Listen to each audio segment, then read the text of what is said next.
ದೇಶದ ಹಾಗೂ ಆದಿವಾಸಿ ಎಲ್ಲ ಭಾರತೀಯರಿಗೆ 70ನೇ ಹುಟ್ಟುಹಬ್ಬದ ಶುಭಾಶಯಗಳನ್ನು ಕೊಡ್ತಾರೆ. ಇವತ್ತು ಈ ದೇಶದ ಸ್ವಾತಂತ್ರ್ಯಕ್ಕಾಗಿ ಮಾಡಿದ ಎಲ್ಲ ನಮ್ಮ ಹಿರಿಯರಿಗೆ, ಸಂಘ ಸಂಸ್ಥೆಗಳಿಗೆ ಇವತ್ತು ವಿಜಯಪುರ ಜಿಲ್ಲೆಯಿಂದ ಕರ್ನಾಟಕ ರಾಜ್ಯ ಮತ್ತು ಇಡೀ ದೇಶದಲ್ಲಿ ಈ ಸ್ವಾತಂತ್ರ್ಯಕ್ಕೆ ತೋರ್ಪಿಸಿಕೊಡ್ಲಿಕ್ಕೆ ತ್ಯಾಗ, ಬಲಿದಾನ, ಸರ್ವಸ್ವವನ್ನ ಕಳೆದುಕೊಂಡು ಹೋರಾಟ ಮಾಡುವಂತ ಎಲ್ಲ ನಮ್ಮ ಹಿರಿಯರಿಗೆ ನಾನು ನನ್ನ ಅತ್ಯಂತ ಭಕ್ತಿ ಮತ್ತು ಶ್ರದ್ಧೆಯಿಂದ ಅವರಿಗೆ ನಾನು ನನ್ನ ನಮನಗಳನ್ನು ಸಲ್ಲಿಸ್ತೇನೆ.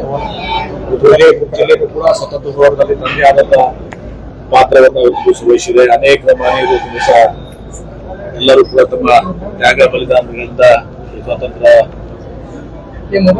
ಸಿಗಲಿಕ್ಕೆ ತಮ್ಮದೇ ಆದಂತಹ ಒಂದು ಕೊಡುಗೆಯನ್ನು ಎಲ್ಲರೂ ಕೂಡ ಕೊಟ್ಟಿದ್ದಾರೆ.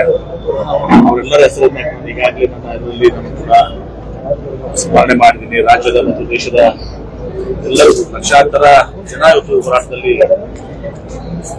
ಭಾಗವಹಿಸಿ ದೇಶಕ್ಕೆ ಬ್ರಿಟಿಷ್ ವಿರುದ್ಧ ನಮಗೆ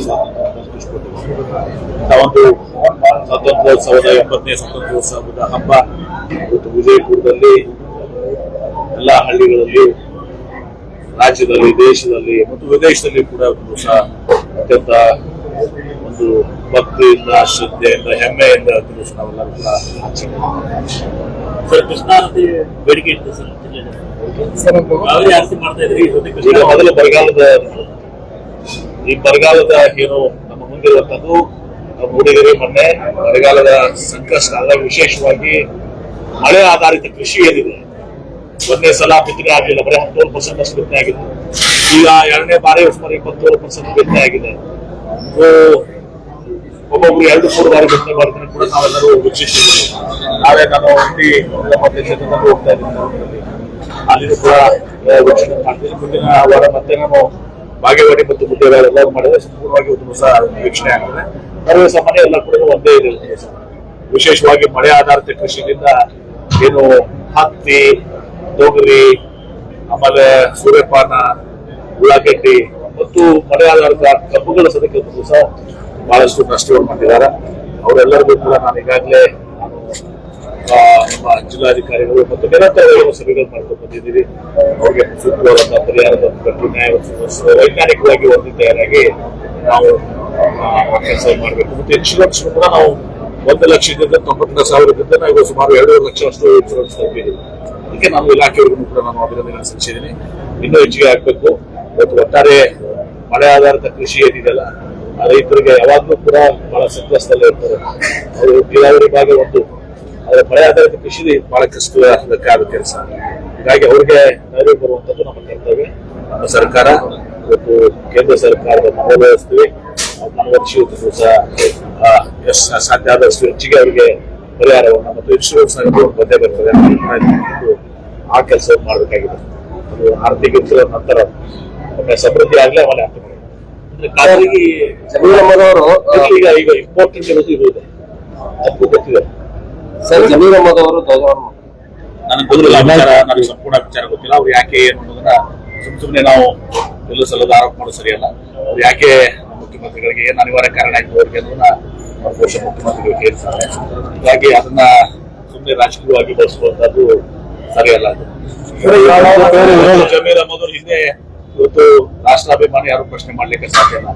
ಬೇಕಾದ್ರೆ ನಾನು ಯುದ್ಧಕ್ಕೂ ಕಳಿಸಿ ನಾನು ಹೋಗ್ತೀನಿ ಅಂತ ಮಾತನ್ನ ಅವತ್ತು ದಿವಸ ನಾನು ಹೇಳುವಂತ ವ್ಯಕ್ತಿ ಇವತ್ತು ದಿವಸ ಬಿಜೆಪಿ ತೀವ್ರ ವಿರೋಧ ಮಾಡ್ತಾ ಇದ್ದಾರೆ. ಬಿಜೆಪಿಯವರು ವಿರೋಧ ಮಾಡುವ ಕೆಲಸನೇ ಇದೆಲ್ಲ. ಈ ಬಿಜೆಪಿ ಯಾರಾದ್ರೂ ಇವತ್ತು ದಿವಸ ದೇಶದ ಸ್ವಾತಂತ್ರ್ಯ ಹೋರಾಟದಲ್ಲಿ ಭಾಗವಹಿಸಿದಾರ? ಒಬ್ಬರ ಹೆಸರು ಹೇಳ್ರಿ ಬಿಜೆಪಿದವ್ರು. ಅದೇ ಇವತ್ತು ಅಲ್ಲಿ ಇಂಡಿಯಾ ಗೇಟ್ಗೆ ಹೋಗಿ ನೀವು ಸಾವಿರಾರು ಮಂದಿ ಅಲ್ಪಸಂಖ್ಯಾತರ ವಿವಿಧ ಧರ್ಮೀಯರ ಎಲ್ಲ ಹೆಸರುಗಳಿದಾವ. ಬಿಜೆಪಿ ಒಬ್ಬರ ಹೆಸರು ಇದಾವ ಇದ್ರೆ ಅಷ್ಟೇ ಅಲ್ಲ. 47 ವರ್ಷ ಹರ್ಗರ್ ತಿರಂಗ ಅಂತಾರೆ ಅವರು. ರಾಷ್ಟ್ರಾಭಿಮಾನ, ದೇಶಾಭಿಮಾನ. ನಾಗ್ಪುರ್ನಾಗ RSS ಹೆಡ್ ಕ್ವಾರ್ಟರ್ ಬರೀ 47 ವರ್ಷ ಬೇಕಾಯ್ತು ಅವ್ರಿಗೆ ಧ್ವಜಾರೋಹಣ ಮಾಡ್ಲಿಕ್ಕೆ. ಹರ್ಗರ್ ತಿರಂಗ ಅಲ್ಲಿ ಯಾಕೆ ಕಿರಣ್ ಬರಲಿಲ್ಲ? RSS ಹೆಡ್ ಕ್ವಾರ್ಟರ್ ಕಿರಣ್ ಯಾಕೆ ಬರಲಿಲ್ಲ? ಮತ್ತೆ ಬೇರೆಯವ್ರಿಗೆ ಉಪದೇಶ ಮಾಡ್ತಾರ. ಊರಿದ್ದೇನೋ ನಾವು ರಾಷ್ಟ್ರಾಭಿಮಾನ ಕಲಿಬೇಕಾಗಿಲ್ಲ. ಜಮೀರ್ ಅವರು ಒಂದು ಸಂದರ್ಭದಲ್ಲಿ ನಾನು ಯುದ್ಧಕ್ಕೆ ನಾನು ಕಳಿಸ್ರಿ, ನಾನು ಪ್ರಾಣ ಹೋಗ್ಲಿ, ನಾನು ಯುದ್ಧಕ್ಕೆ ಹೋಗ್ತೀನಿ ಅಂತ ಹೇಳಿದಂತ ವ್ಯಕ್ತಿ.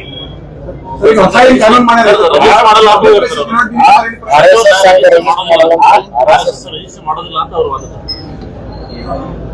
ಕಿರಾಣಿ ಅಂಗಡಿ ರಿಜಿಸ್ಟ್ರೇಷನ್ ಬೇಕು, ಎಷ್ಟು ರಿಜಿಸ್ಟ್ರೇಷನ್ ಬೇಕು, ಕಾಯಿಪಲ್ಲೆ ಮಾರಾಟ ರಿಜಿಸ್ಟ್ರೇಷನ್ ಬೇಕು, ಅಂದ್ರೆ ಒಂದು ಸಣ್ಣ ಸಾಲಿಗೆ ರಿಜಿಸ್ಟ್ರೇಷನ್ ಬೇಕು.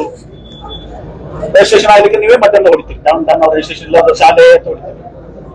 ಇಷ್ಟು ದೊಡ್ಡದು ಬೇರೆ ಬೇರೆ ದೇಶಗಳಿಂದ ಫಂಡ್ ಬರ್ತದೆ. ಅವ್ರ ಅಂಗ ಸಂಸ್ಥೆಗಳೆಲ್ಲ ಸಿಕ್ಕಾಪಟ್ಟಿದ್ದಾರೆ. ಅವ್ರ ಬಿಲ್ಡಿಂಗ್ ಎಲ್ಲ ಕಂಡಾಪಟ್ಟಿ ದೊಡ್ಡ ದೊಡ್ಡ ಸಾವಿರಾರು ಕೋಟಿ ರೂಪಾಯಿ ಬಿಲ್ಡಿಂಗ್ಸ್ ಇದಾವೆ. ಸರಿ, ಏನೋ ಅವ್ರಿಗೆ ನ್ಯಾಯ ಪಾಪ ಸಣ್ಣ ಅವ್ರಿಗೆ ನ್ಯಾಯ. ಕಿರಾಣಿ ಅಂಗಡಿ ಬಿಟ್ರೇನು, ಎಷ್ಟು ಬಿಟ್ಟು ಬಿಟ್ಟಿರಿ. ಚಪ್ಪಲಿ ಒಂದು ಅಂಗಡಿಗೆ ಸರ್ ನೀವು ರಿಜಿಸ್ಟ್ರೇಷನ್ ಕೇಳ್ತೀರಪ್ಪ. ಬಿಜಾಪುರ ನಗರದ ಒಂದು ಈಗ ನಮ್ಮ ನಗರದ ಏನು ಆಶ್ರಯ ಯೋಜನೆ ಇದೆ ಅದರಲ್ಲಿ ಭ್ರಷ್ಟಾಚಾರ ಆಗೈತಿ. ಲೋನ್ ತಗೊಂಡ ಕಟ್ಟಕ್ಕಾಗೈತಿಲ್ಲ. ಇನ್ನೂ ಅದ್ರ ಬಗ್ಗೆ ನನ್ಗೆ ಸಂಪೂರ್ಣ ಮಾಹಿತಿ ಇಲ್ಲ. ಭ್ರಷ್ಟಾಚಾರ ಆಗಿದ್ರೆ ಅದು ನಾನು ಈಗ ಜಿಲ್ಲಾಧಿಕಾರಿಗಳಿಗೆ ಮತ್ತು ಸೂಚನೆ ಕೊಡ್ತೀನಿ. ಅಧಿಕಾರಿಗಳಿಗೆ ಸೂಚನೆ ಕೊಟ್ಟು ನಿರ್ದಾಕ್ಷಿಣ್ಯವಾಗಿ ಕ್ರಮ ಕೊಡ್ತೀನಿ. ಯಾರು ಮುಲಾಜಿಲ್ಲ, ನಿಶ್ಚಿತವಾಗಿ ಯಾರ್ದು ಮುಲಾಜಿಲ್ಲ, ನಿರ್ದಿಷ್ಟವಾಗಿ